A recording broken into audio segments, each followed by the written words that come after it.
Hello, this is David James, and this ministry is called Thriving in the End Times. I launched this more than 5 years ago through my website, and have done a lot of writing through the articles on that site. But in the last few weeks since mid-fall 2023, I have been urged by the Lord about two things more than any other. Firstly, to promote the integrity of the written Word of God in our Bibles and the absolute necessity of committing to both consistent reading and study like never before. With the deception that's coming to the planet now and in the near future, it is vital that we know and understand what God said about it. You need to be teachable at all times and to discern what is being taught. You still need to believe and behave like the Berean church was described in Acts 17:11. And here's what they said. They received the word with all readiness and searched the scriptures daily to find out whether these things were so. You're not going to know what's true unless you know what's written. There's no way around that. You need to know all the Bible, not pieces of the Bible, and you need to take it seriously.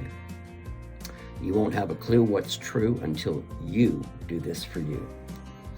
Secondly, this issue that we are in the end times of these last days.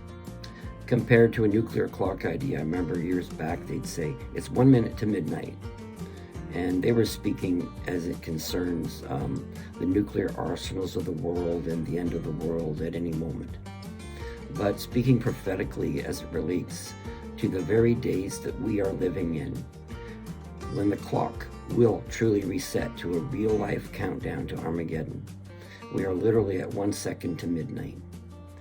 The Bible does consistently teach a pre-tribulation rapture of the church. But not just the church at large, but the church that is actively, diligently being about the Master's business. Jesus said concerning the events of this day in Luke 21:28, "Now when these things begin to happen, look up and lift up your heads, because your redemption draws near." The wrath of God must come after all of the events we read, beginning in chapter 4 of Revelation, and for a lot of very sound scriptural reasons, which we will explore in depth on this channel.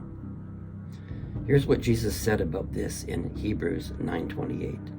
"To those who eagerly wait for him, he will appear a second time, apart from sin, for salvation."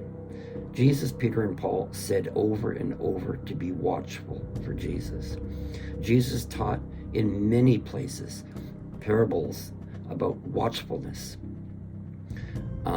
He insisted that you were to keep your eyes looking for him at all times, not just going about your business, but acting as if he could come at any moment.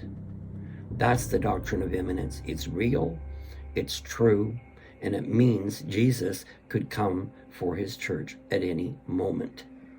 And we're going to make that case over and over.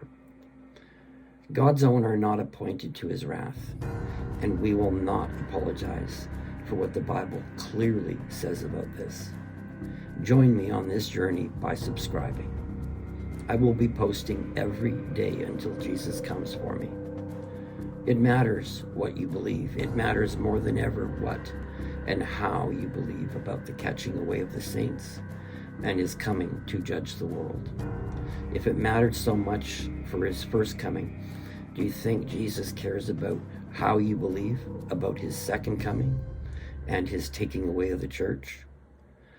I'll see you on the next one.